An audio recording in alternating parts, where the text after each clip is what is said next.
bloody under eyes, holy. Alright, so I'm being a bit quiet today because my baby is literally right next to me and he hates being put down. So here we are. Hey guys, welcome back to my channel. In today's video I'm going to be telling my birth story. So I've given birth just under 2 weeks ago now. So not last Friday, the Friday before, I gave birth on the 17th of July at 7:56 p.m. It actually makes me emotional, but yeah, it's crazy. I barely get any sleep. That's why I look like this. This isn't just my real raw motherhood start out of 2 weeks being a mom. On the Thursday night at 11 o'clock I started getting contractions. Well, I didn't even know there were contractions. Yeah, I was just kind of like, I needed to pee all the time. I was constantly being like I gotta get up, I gotta go pee. And I just couldn't get comfortable, which is something that I didn't struggle with at all during my pregnancy, being able to sleep or anything. So I knew that was kind of off, but I was like, okay, maybe it's like really early labor, like it'll probably go away. Anyways, so I did that all night until 4 o'clock in the morning on Friday. So nothing was painful or anything, and I was just kind of like bouncing around on the ball because it's just like weird backache, and I just thought like, oh, it's just backache, it will go away.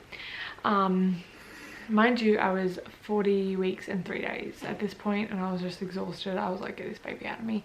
But I honestly didn't think he was going to come that day. And then so I went to the toilet for like the 1000th time, and I actually looked down and I was like, oh my god, I'm bleeding. Automatically went into panic mode. I was like, frick me, like what do I do? I got on the phone to my midwife and I was like, so I was actually timing the contractions as well, and they were lasting anywhere from 30 seconds to a minute every 4 minutes, every 4 to 7 minutes. That's how often they were coming along, and I just thought I was timing them wrong. Like my midwife was like, are you sure? Like, and she was like, there's not really that much blood, but come in and she said keep monitoring it and just see how it progresses in about an hour. So I put on a pad and I was like, okay, like I'll just monitor the blood.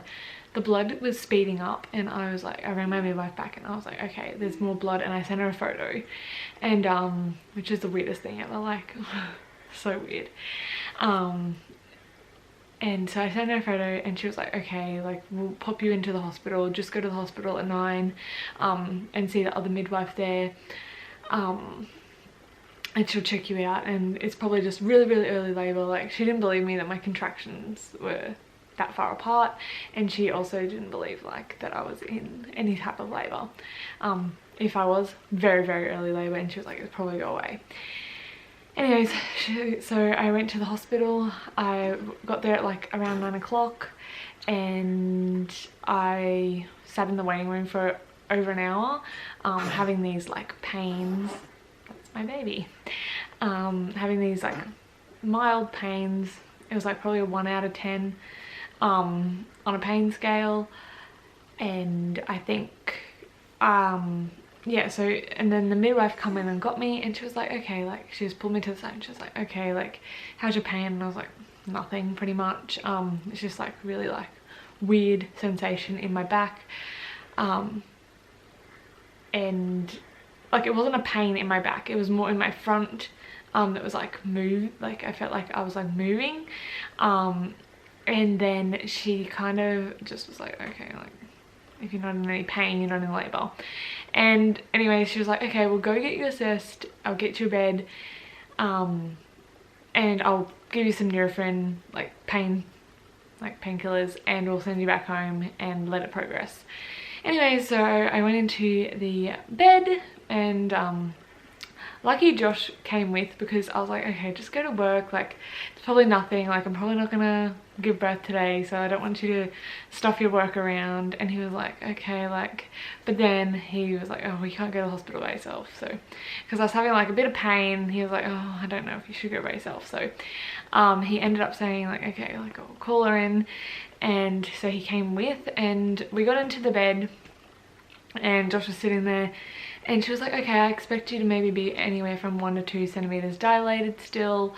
Anyway, so she got in there for the exam, and she was like, her face was like, and I was like, what? And she was like, you're actually 7, nearly 8 centimeters dilated. And she was like, okay, are you sure you're not in any pain? And I was like, no. And she was like, looking at me like, you are nuts, like, sure you didn't take drugs before you came here. And she was like she was just gobsmacked. She's like, okay, we need to bring your other midwife and get her in here. So, and she like got out of the curtain, she's like, someone get this girl a birth suite. So yeah, she was like, let's get you in there. Josh went and grabbed all the stuff from the car, and I went into the birth suite to get ready.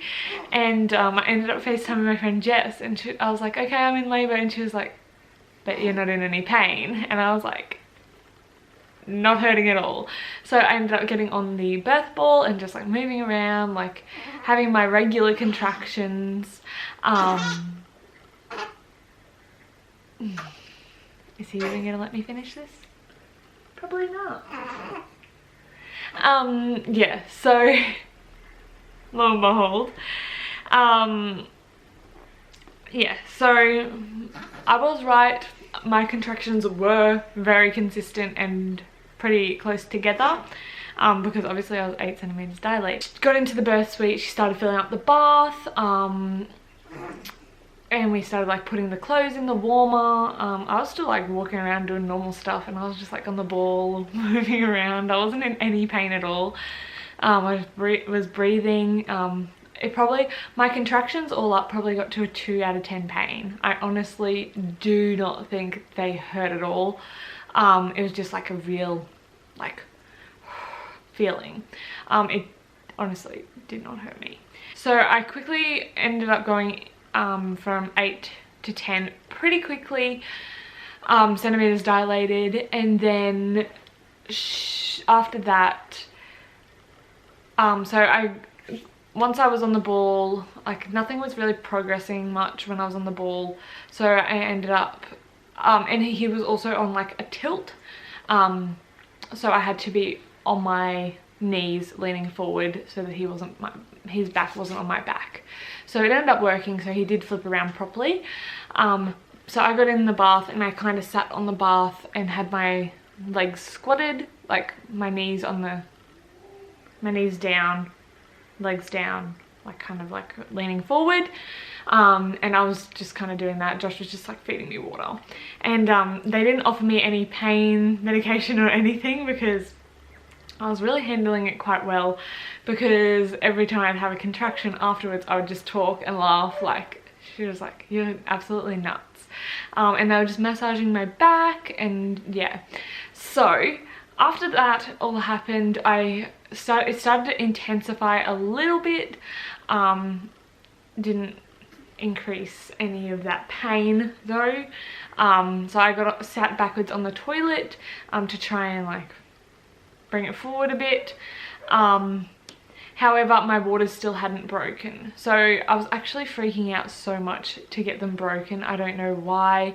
I think it was just like the invasiveness of like being in there. Like, I hated being examined and stuff, but Josh was like, just get them broken, like it will speed up the process. So anyways, I had this intense urge to poo.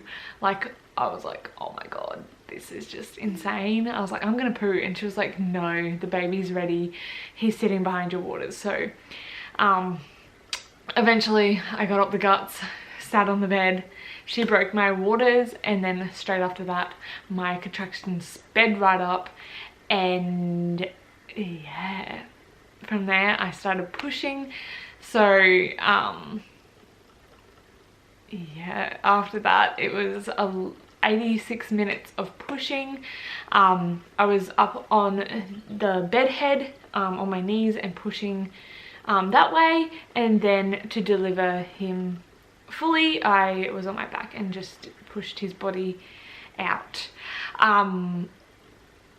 Yeah, it was very intense, and it probably got to about a 7 out of 10 just with the head and doing those little burning ring of fire pushes. That was the worst part. Other than that, 7 out of 10 max for that. And I don't think it hurt, it was just more like I was like, oh my god, my vagina is on fire. So I pushed him out in 86 minutes. Yeah, crazy. And Josh said that I sounded like Tarzan when I was like, because she was like, you can't scream, but I didn't want to scream. Like, I could like just grunt it, which was what I was doing, but I was like, he said I sound like Tarzan. But yeah, and he was feeding me Powerade, which was really, really helpful actually. It really like got me the energy to push, because it does make you quite weak. Yeah, but I had no gas, I had no epidural, I had no drugs at all for pain relief. So I'm really proud of myself for that. Yeah, so if you guys want another video on how I think I personally dealt with all the pain, let me know and I can do that for you guys. Like all the stuff that I did leading up to giving birth, I can talk through that, but that is a totally different video. But then after that, so I ended up getting I did lose quite a lot of blood, and I also did get the shot in my leg of oxytocin to get the placenta out, because I was like, just get it out, like that didn't hurt to come out at all. I did have 2nd-degree tears, so the only time I had pain relief was the gas when I had to get my stitches. I probably could have done it without it, like it honestly didn't hurt, but it was just the invasiveness again of having my legs literally perched up and a doctor down there stitching me up. So she just did one continuous stitch for the stitches. But it didn't hurt at all for that. So yeah, I had a 2nd-degree tear, so that was all getting taken care of. And they actually, things they don't tell you, they actually shove Panadol up your butt. Yeah, not very nice. So they actually shove Panadol up your butt to make sure it's all like it actually kicks in faster. So yeah, that's something else. So yeah, and then after that he had low blood oxygen levels, so he ended up having to go to special care. So yeah, I ended up, we were actually gonna go home, and then that happened, so then he had to be monitored overnight. So I did stay and Josh had to go, but yeah, he was born at nearly 8 o'clock, and by the time we were all cleaned up and I had a shower and whatever, it was like 12 o'clock, and then I had to feed him at 3. And yeah, he latched really well. Yeah, and he's a really good breastfeeder, and yeah, it's just amazing, like the whole experience. I loved it, like I would do it again 100,000%. It was just so beautiful to actually give birth, but also like it honestly didn't hurt for me, but that's obviously different for everyone. But for me, sorry, it didn't hurt. I know I probably copped it really well, but yeah, nothing bad went wrong. Yeah, and he came out such a beautiful little boy. Well, not little, I thought I was gonna have a little baby, but I had an 8.2 pound baby, and his name is Rory. I'll insert a photo here because I don't want to wake him up because he's actually sleeping for once. So I'll insert my birth photo here. It's on my Instagram. Go follow my Instagram for Rory Span. Yeah, so that is everything that went on. Yeah, and then we came home the next day, and Oh yeah, also he also has a little heart murmur, which sometimes they go away, so we have to go see a specialist when he's 6 weeks, so that's okay, we'll figure that out on the way. But I am so grateful to have such a beautiful, healthy little baby. Big baby. He is just so sweet, I can't. So that is my birth story. I have so many postpartum videos and things like that to make. Let me know what you guys want to see down below, or yeah, if you have any questions about birth, because I'm going to be doing a birth Q&A as well, because I asked that on my Instagram as well, so yay. Yeah, so thank you guys so much for watching. If you like this video, give it a big thumbs up. Don't forget to subscribe to my channel, and I'll see you guys in my next video.